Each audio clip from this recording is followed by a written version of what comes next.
మహారాష్ట్ర రాజకీయాల్లో మరోసారి ఉత్కంఠ నెలకొంది. ఉద్ధవ్ ఠాక్రే నేతృత్వంలోని శివసేన యూబీటీ మరో రాజకీయ సంక్షోభాన్ని ఎదుర్కొంటున్నట్లు కనిపిస్తోంది. పార్టీ నిర్వహించిన కీలక పార్లమెంటరీ సమావేశం రాజకీయ చర్చకు కేంద్ర బిందువైంది. ఈ సమావేశానికి కేవలం 3 లోక్సభ ఎంపీలు మాత్రమే హాజరయ్యారు. శివసేన యూబీటీకి లోక్సభలో మొత్తం 9 మంది ఎంపీలు ఉన్నారు. అయితే సమావేశానికి అరవింద్ సావంత్, అనిల్ దేశాయ్, రాజ్ బాబు వాజేతో పాటు రాజ్యసభ సభ్యుడు సంజయ్ రౌత్ మాత్రమే హాజరయ్యారు. మిగతా 6 ఎంపీలు గైర్హాజరయ్యారు. వారిలో Mumbai north east MP Sanjay Dina Patil, Dharashiv MP Om Prakash Bhupal Singh, Parbhani MP Sanjeev Haribabu, Yavatmal Washim MP Sanjay Uttamrao, Shirdi MP Bhausaheb Rajaram, Hingoli MP Nagesh Bapurao Patil ఉన్నారు.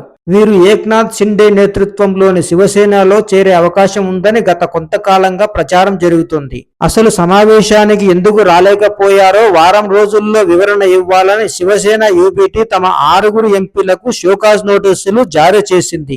ఆ సమయంలోగా స్పందించకపోతే అనర్హత వేటు వేయాలని లోక్సభ స్పీకర్ను కోరుతామని పార్టీ హెచ్చరించింది. మరోవైపు ఈ 6 ఎంపీలు ఇప్పటికే షిండే వర్గంలో చేరాలని నిర్ణయించుకున్నారన్న వార్తలు వస్తున్నాయి. లోక్సభలో తమకు వేరుగా సీట్లు కేటాయించాలని స్పీకర్ కార్యాలయానికి లేఖ కూడా పంపినట్లు ప్రచారం జరుగుతోంది. అయితే దీనిపై ఇప్పటి వరకు అధికారిక ప్రకటన లేదు. ఒకవేళ ఈ ఎంపీలు పార్టీని వీడితే శివసేనలో మరోసారి భారీ చీలిక తప్పదనే అభిప్రాయం వ్యక్తమవుతోంది. ఇప్పటికీ 2022లో ఏక్నాథ్ షిండే తిరుగుబాటుతో పార్టీ 2 ముక్కలైంది. ఇప్పుడు మళ్లీ అదే తరహా పరిస్థితులు కనిపిస్తున్నాయి. మరి ఈ 6 ఎంపీలు నిజంగానే షిండే శిబిరంలో చేరతారా లేక చివరి నిమిషంలో పరిస్థితులు మారతాయా అన్నది ఇప్పుడు మహారాష్ట్ర రాజకీయాల్లో హాట్ టాపిక్ గా మారింది.